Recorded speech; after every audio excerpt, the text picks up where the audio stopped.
My name is Jasper Fforde, an author, and welcome to Authors with Opinions. And today we have an extremely prominent author who's coming on our show. Just to remind people, if you are a new viewer, that on this show I sit down with an author and we talk about our struggles and other sorts of things about writing in general. So, without further ado, I would like to welcome our next guest on the show, labeled Best Mystery Novelist of All Time, Agatha Christie.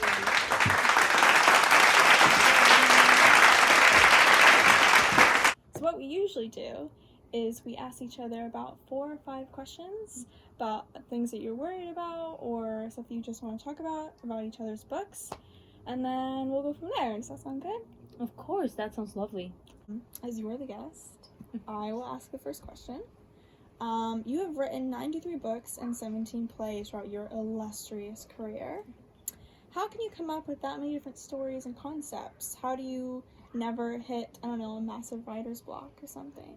I had actually no ambition of being a writer. It was my mother who pushed me into it by telling me stories at night. Of course, the author's block is normal, but it doesn't happen to me because I write with the world I see in the world I know.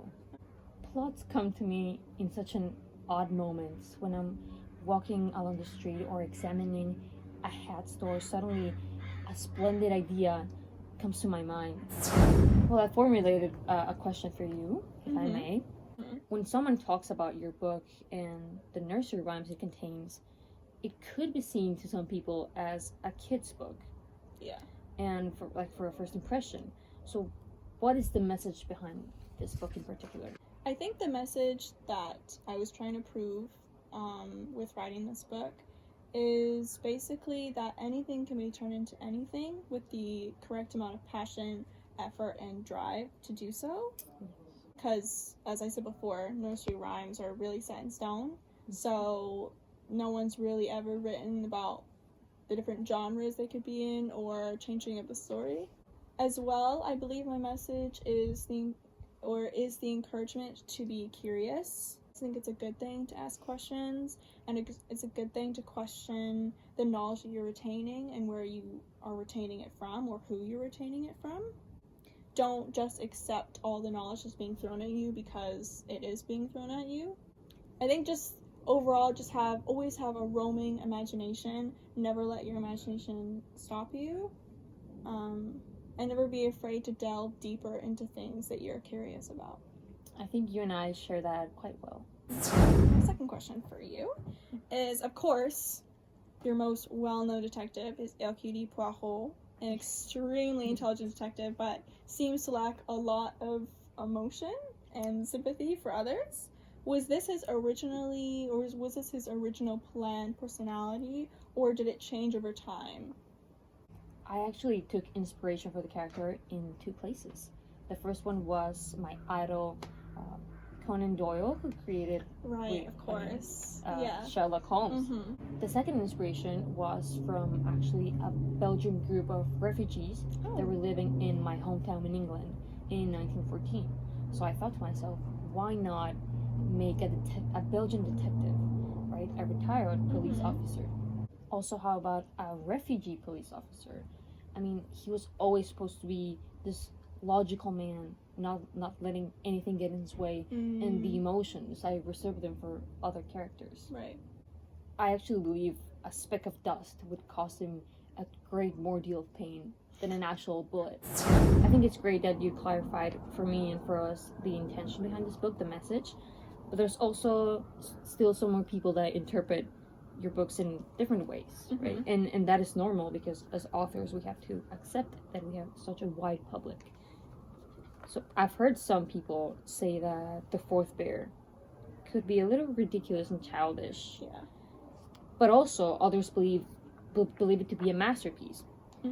So did you have a specific target audience for this book in mind when you wrote it? Firstly, I believe as an author, like any other, when your book is referred to as childish or ridiculous, makes me wonder as to why or how they think this way. Because personally for me, I believe the people who claimed that it was ridiculous and childish don't really have much of an imagination themselves. That's true. Otherwise, they would realize that this childish concept is a lot more mature than they realize, and they would realize that I just took a childish concept and then turned it into something that can be targeted towards all ages, no matter who wants to read it. It can be targeted towards adults who want to go back to their childhoods for a momentary moment to remind themselves of the nursery rhymes that they may have forgotten in the stories, or children who are just like me, who were always wondering why were the nursery rhymes the way they were, why or what the nursery characters' lives were after the story had ended. Yeah, I agree totally. I think we both share the love for nursery rhymes, and it's an incredible idea. My third question for you is, one of your most famous novels, as we all know, is And Then There Were None, where in the novel 10 perfect strangers, 10 perfect strangers were invited to a remote island, and all 10 are very different in the lives that they lead and their personalities in general. So I guess I was just wondering, who is a character that you feel that you relate to yourself the most, and who is the character that you feel the most detachment from, or the one you relate to the least? I know which one I relate to the least. It's a great question. This character called Anthony Marston, he's way too superficial, and I didn't give him enough time in the book, enough space to develop his character, but there was not really anything to say. Well, Vera Claythorne, she's a very intelligent and capable character in the novel. I think I relate to that with myself as well.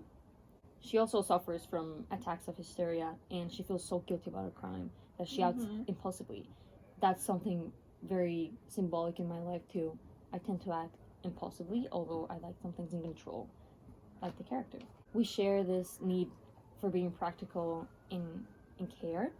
If you read my novel, you're actually going to notice that I have a connection with her. She's one of my favorite characters. Yeah, I think I relate to the fact that sometimes the ones we don't feel any attachment to are definitely the hardest to write about. Being an author, a writer, it's more difficult than people can fathom. Yeah. And I know you were rejected 76 times. A whole 76. Before selling your first book. So tell us a little bit about how you got this big break of yours. In the grand scheme of things, with all of the books that I've written over the multitude of years that I was writing them for, it's actually only one in 2 months, which as a writer is relatively normal, but I think many writers hit their big break before the 76 rejections that I went through. But to me, it was kind of proof that maybe I wasn't trying that hard or trying hard enough. I really tried not to get upset at the countless rejections. I think I viewed it as more of a learning experience and more proof that my writing needs to be improved. After 10 years of writing a book, then sending it in, then getting rejected, then scrapping it, going back to writing another book. Yes. I think that's when the 10 years of nobody ever reading any of the books I've written really started to loom over me. But then luckily, someone gave me the number of this new female agent who was really just starting out and was looking for as many clients as she could possibly get. So I sent her the very first book of mine that was ever published, called The Ire Affair, and she loved it and immediately sent it to the first publisher that she knew, and they loved it. So yeah, that was basically my first novel ever published after 76 rejections and 10 years, but I finally did it. Oh, that's incredible, and I'm so glad someone took an opportunity on you, and you keep writing all that you write. Thanks. Unfortunately, it seems like that is all the time we have for today, folks. But I hope you had a good time, and thank you so much for joining us here today. I did. You're very welcome. Thank you for having me as well. My pleasure. It is a shame that I must bid you goodbye, but I pray that you have a good rest of your day. Thank you. I hope you do too. Thank you.